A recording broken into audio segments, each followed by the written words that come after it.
Jaipur via Kota कृपया ध्यान आपो अहमदाबाद दिल्ली में आपका स्वागत Lucknow Junction. ನಿಲ್ದಾಣದ ಕಡೆಗೆ ಹೊರಟಿರುವವರೆಗೆ Hyderabad Bhattacharjya Express পরবর্তী স্টেশন নেতাজি ভবন कृपया ध्यान दियो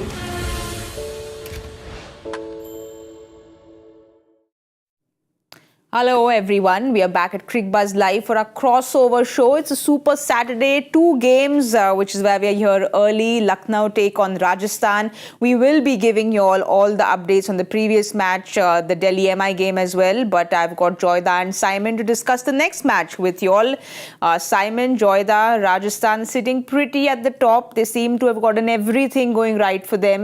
They've also won the toss and decided to bowl first. So everything just working for them. That little box of Jaiswal maybe not scoring runs, that's been ticked as well. Yeah, they look the most complete team. Obviously, their record also seems to show it. But, I mean, more important than anything else, I think this is an important match because they get this one. They'll be the first team to actually qualify. So will the Q go next to their name at 16? Or I mean, still you still can't technically because there'll be some mathematician somewhere who will be doing some calculations saying it's possible that our statistician Deepu says that there have been places where there have been 5 teams with 16, so we can't give exactly. Q. So you can't give the Q, and there will be circumstances like that. But I would pretty much say if they win 8 out of 9, they're going to make it. From everyone else's point of view on the table, they actually wouldn't mind a Rajasthan win. Yes. Because when you got that sort of bunch of 10, 10, 10, 8, 8, 8, 6, you want one team to be running away with it. Because then it comes down to 3 teams can also fight for second, third, fourth. If one team runs away with it, then everyone else sort of gets bunched and it gives all the others below them a bit of a chance. If Lucknow win today, you kind of think that they're pushing their case a little bit closer to those playoffs. So from every other team based sort of in that top 6, they kind of want Rajasthan. It sounds silly, but they want Rajasthan to run away with it. Yes. And it gives everybody else a bit of a chance in that middle muddle, as we call it, I think. So it's a big one for Lucknow, coming off the back of 2 wins over Chennai after their loss prior to that. So, back at home, a good chance. Well, they've, like you said, beaten Chennai back-to-back. So if they win today against Rajasthan, it will be that extra confidence. Can we state that they are the dark horses which will be eyeing the trophy? Well, they're one of the less talked about teams, Yes. Joy, aren't they? I think that's kind of, and they've made the playoffs, obviously, in their first year.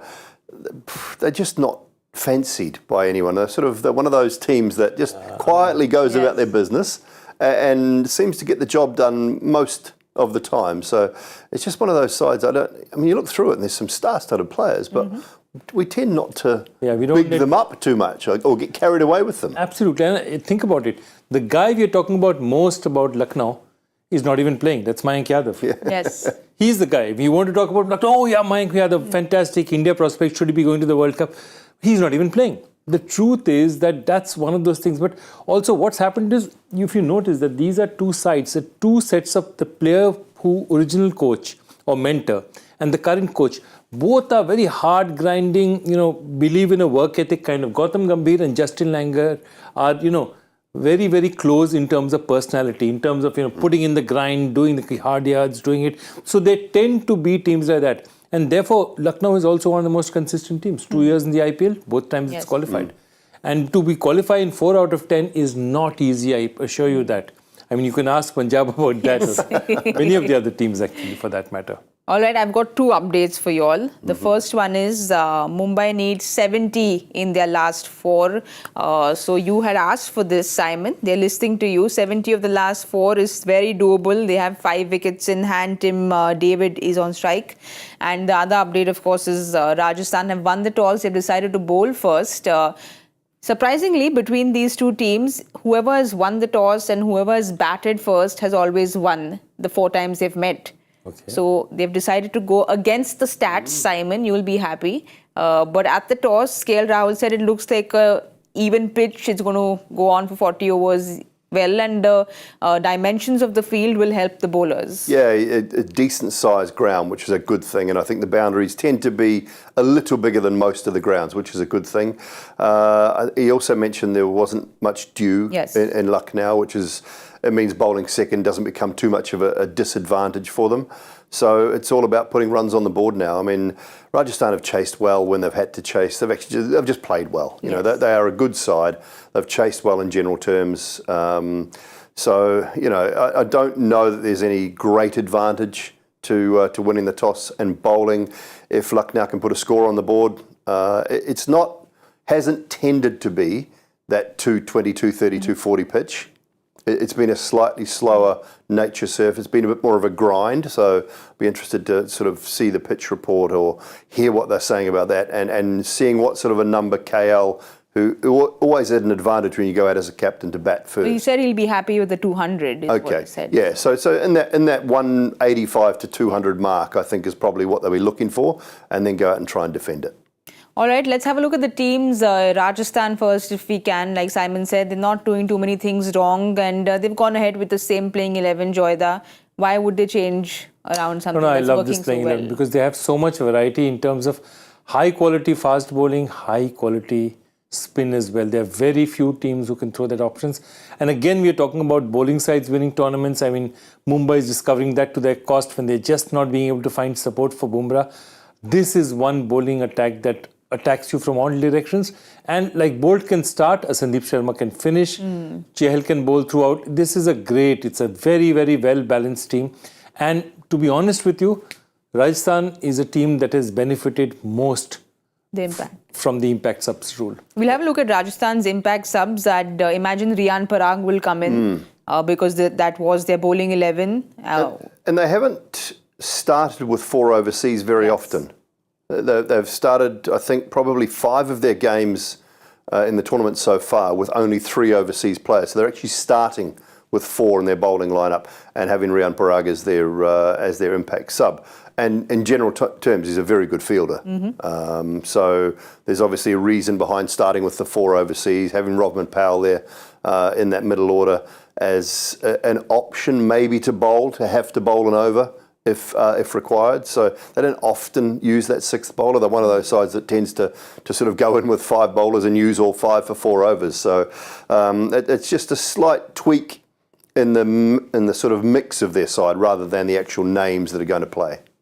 All right, let's have a look at Lucknow's 11 and see if they have any changes. No changes there either. Again, both these teams doing very well. So why should they change anything, Joyda? This is their batting 11. This is their batting 11, and the emergence of Stoinis at 3 has solved a huge problem for them. I mean, that's a huge gap for them, which was just not being filled. Him coming in there, because see, Puran is always going to win some games for you. Decock will win a couple of games for you. You know, KL Rahul is also a legitimate IPL batting great in that sense. If you look at his IPL record, in terms of sheer runs he scored, there are very few people who can match his record. So this is a good side, and I think now it's settled in. Of course, the greatest contribution to this side has been done by the gentleman sitting next to me, who actually handed over Matt Henry's phone number to Justin, if I'm not mistaken. So, if Matt Henry is bowling today, thank the man sitting next to me. We know he's going to hand over some numbers to MI as well, because he's spoken about it in the pre-match show. I think he was already speaking to them. He was, right? That's what he was busy doing. Oh, yeah, I've been on the phone all afternoon after that comment earlier, so we'll see what happens. I'm searching New Zealand for a left armour. So, by the way, any left-handers, I mean, unless you... Anyone who MI can think of. That's my problem. I was sort of trying to search and see if I could find one. There's a couple of left armers floating around the domestic scene who've had sort of on the fringes of New Zealand play, but nothing I could really highly recommend to them when they rang me. All right, I'm going to look at my Cricbuzz app and give you all the update. Mumbai needs 64 now in the last 3. So going pretty close there, Simon. Yeah, well, I mean, you've got to give yourself a chance. And as I said in the combox, 60 off 3 is not an impossibility. Especially with the likes of Tim David at the crease. It still should be in Delhi's favour, but one bad over and all of a sudden you put the bowling side under pressure. Yeah, one siren for one no ball and... Yeah. things change very fast in Things this part of change the world. fast. Joyda, just coming back to what you were talking about, Stoinis at number 3, it seems to be that issue that Lucknow has faced, and maybe it's too early in the day to say anything, but that 124 he got the other day kind of cements himself at number 3 for some time for Lucknow, doesn't it? No, I think definitely does. I mean, if you just look at that, look at the difference in the numbers. 3 is, he's played that one innings and got 124. And I think that's the point, that he's always, if you remember last year, we've been talking about Lucknow, the Stoinis has tended to be wasted because he doesn't know where he's batting. And Stoinis is very much a confidence player, whether it's for Australia or for a franchise team.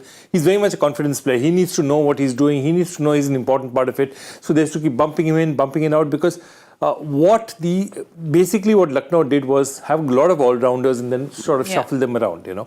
And I think now what's happened is that I think with this, getting this 3, he solved the problem for them and he solved the problem for himself as well. He bats at 6 for Australia, okay? 5, 6, that's the number he bats out there, muscling it in the low order. If he comes in here and he keeps getting runs, it's also great for them because he's going to get more opportunities to bat before the World Cup. So it's a great thing for both. I think it's made in heaven. I think the last person who was batting at 3, all the combinations, all the people that tried at 3, I think, got some 56 runs at an average of about 100. So this is a huge part. Now, I think they're going to give him an extended run at it because the kind of batting that you have to follow with that, with Puran following, with Deacock just ahead, if he's settled down there, it solves everybody's problems. Also, Simon, for the BBL, he's open bat as well. So he likes to play up the order. And why wouldn't you with the conditions right now in India, with the pitches you're getting? So he'd be very happy to be playing at number 3. I actually think his best place is 1, 2 or 3. And the numbers and the strike rate was decent from 6 to 8, but he just doesn't get the opportunities. And I think he's a better player than just coming in and striking the ball straight away from the back. And look, that strike rate's decent when you're batting at 6 to 8 because you generally don't get a lot of deliveries. So the average is low, but strike rate is high. But when you look at number 3 and 4, I think they're very good numbers. 5's decent as well, but I just think he's a better option at 3. And if they're going well, anything past the 10th over, if they are only 1 down, I want to see Nicholas Pooran coming at 4. I don't want to see Deepak Hooda coming at 4. I just want them to give Nicholas Pooran time at the crease because he too is a way better player than just coming in that last 4 or 5 overs. So if they can get to that 10 over mark, 11 over mark, 1 down and lose a wicket, Nicky P just goes straight in for me because if he bats 35 balls, he gets you 80 or 90. Yes. And that's the sort of player he is. So that's how they can use him slightly better. And I think asking a player like Deepak Hooda to come in at 5 or 6 and just go from ball 1 is not an issue. And Pandya and those sorts of players, I think that's a better way for them. Well, talking about adjusting positions and how Stoinis has gone to 3, it seems to have worked for him. Someone who's been around for over a decade now for Rajasthan, in the IPL, and seems to have really worked for Rajasthan is Sandeep Sharma. He used to love opening bowling, but now he's coming and doing wonders with at the death overs. So he's been phenomenal, Joyda. Absolutely amazing player. And if you look at IPL stats, he's been playing firstly for 2013. 11 years in this tournament is not a joke. That's a huge run. How many wickets has he got? He's got 130 wickets. That means he's a legitimate, anyone above 100 is a legitimate IPL great. He plays at that level. And what's happened is if you look at the way he's been bowling, first for Punjab, he was a stalwart for Punjab. Then he comes away with SRH, he forms a deadly partnership with Bhuvi. Bhuvi and he with the ball up front were deadly for a while for them. And then 2020 is the last time he had this great opportunity. And 21 onwards, even he was injured, he fell off the radar, didn't get picked, comes back as an injury substitute for Prasidh Krishna, and look what he does. Yeah. Well, this is what he said after the match the other day. He said, have seen in the IPL, bowlers are under the pump, need to have a big heart and keep executing plans. As you know, I went unsold for 2 years, came in as a replacement, so I'm enjoying every game. Simon, it just feels so good to see this story of Sandeep Sharma because even right now, the bowler in him says, I love bowling with the new ball, but I will adapt to bowling in the death overs and player of the match last match in spite of a centurion in that team. So it just feels very nice for a change that a bowler is being celebrated. Yeah, absolutely. And he's a crafty operator, Sandeep Sharma. And there's quite a few people that have been sort of picking him for that India team. Yes. I think that's a stretch too far for what he does. in and around that sort of setup. But he's a terrific talent. He really is. His economy rate over his career is exceptional, as Joy said. Well over 100 wickets now. Swings the ball up front if he's asked to bowl in that power play. He can do that job for you. He's very, very crafty at the death. You know, and for a guy, when you're talking about in the modern age, a guy who bowls between 122 and 127 kilometres per hour, and he's tying batsmen up, left, right and centre at different times, and bowling brilliant knuckle balls. You know, swinging the ball away, the one that got Ishan Kishan. You know, he just knows where to bowl, and he's got enough craft to steer away from power zones and find Yorkers at the back end and bowl very good slower balls. So really impressed with him coming back, and he just sort of cements that whole unit, I think, in Rajasthan's lineup. It just gives them that real option to have someone like Trent Boult bowl 3 overs up front. Exactly. 1 in the 12th or 13th, which is kind of the template that I think they want for Trent Boult. 3 in the power play if he's going well, 1 around about the 12th or 13th, and then don't bowl at the back end. And they can leave themselves a couple of other options for the back end. All right, guys, another update now. 47 of 13 is what MI needs. I'm following it on the Cricbuzz app. It's done. Tim David Tim went David's 6-4-6 out. And Tim David's gone. So Tilak Varma is still there, 53. But it's doable, but it's still tilting towards as they say, fat lady has not yet sung. Yes. But yeah, she's clearing her throat at the moment. Joyda, I'm told that we have a question for you. So I want to have a look at the Ask CB question that's come in, I think, especially for the professor in the house. This is Sarkar Saab. 1 minute answer. I'm glad he's specified. Since Professor Joy is in the house, 1 minute answer for the following question. Between KL Rahul and Sanju Samson, who leads the T20 World Cup race? Okay, I mean, again... Should I say time starts now? Yeah, no, you can. Well, I have a contrary opinion out here, and thank you for the question, because it is an interesting one. Everyone's discussing it, and it's clear now that the Rishabh Pant is looking as one of the guys who will probably go there, and Ishan is looking as if he'll probably not go. So it leaves these two. They're probably going to choose between one of these two. For me, to be honest, right now, Sanju Samson leads.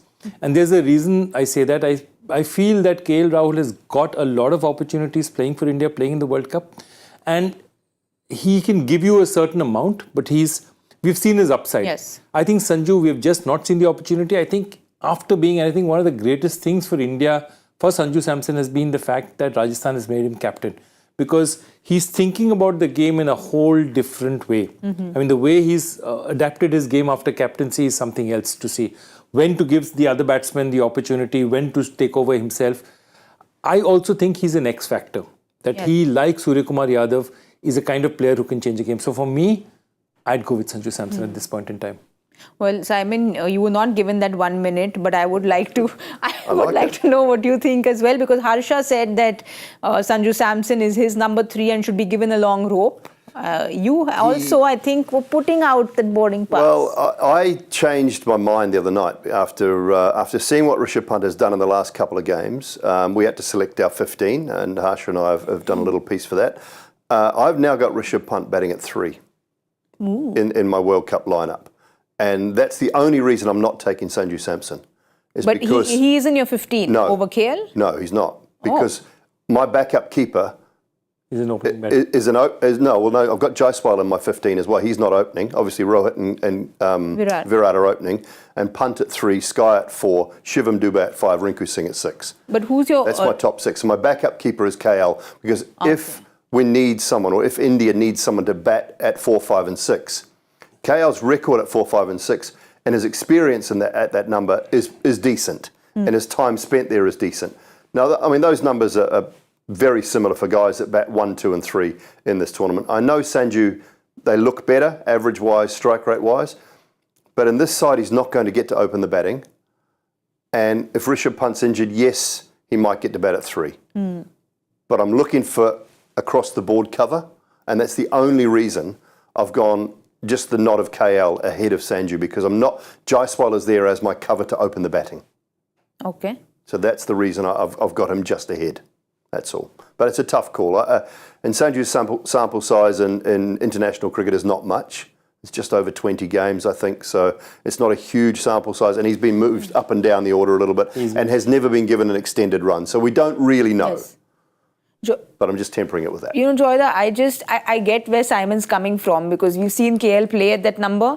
But with Sanju Samson, you just feel sad because he's someone who has done so well in the IPL. He's just somebody who feels like, you know, he's going to get a big one, but then doesn't convert and get a big one. But he's just not been given enough opportunity in the Indian team. Yeah, I think partially he was the kind of person who'd start IPL tournament brilliantly and not finish that well. But he's changed that in the last 2-3 years. And the paradox of it is, I feel Sanju got a lot of chances when he was not still the complete product. And now when he's the complete product, there's such a logjam that he's finding it difficult to find. I think he's today a much more complete player than he was 3 years back. And I know I have a special weakness for Samson. I've seen him as a 12-year-old. As a 13-year-old coming in, as a 15-year-old, he kept to, you know, in a KKR camp in Sri Lanka to, you know, really fast bowlers. So he is an amazing talent. I think he's got everything. And I think he gives an X factor. The last reason I'll give for being there is this format, T20 needs match winners. That means the day they take off, they just absolutely take off. Sanju's capable of that. Okay, we can just wait and watch, but we've given you more than a minute, Mr. Sarkar. I hope you like that. The update is we have 29 of 8 in the other game. Navi's just out. Yes, but we'll not get to that prediction. Okay. We will get to our prediction. Simon, I'm very sorry. You were just one run short. And Surya got out, but you were so close, but still so far. So you go first. Okay, so it's not... I'm going to go 187. All right. I was actually going lower this time. They can't go bang bang every time. I think I'm going to go 175. 187, 175. Because Rahul said they'd like 200, I'll go with 197. So we all have our space. Okay, space. We all have a space. Let's just hope someone wins. We need a win today. We need a win, and now we are not going to leave the MIDC game onto prediction. We're going to quickly go and watch what happens. But we will see you all at the 10-over point and give you all updates at the Cricbuzz com box. Jaipur via Kota. कृपया ध्यान आपको अहमदाबाद दिल्ली में आपका स्वागत ನಿಲ್ದಾಣದ ಕಡೆಗೆ ಹೊರಟಿರುವರೆ Hyderabad 50 Express পরবর্তী station Netaji ভবন। कृपया ध्यान दें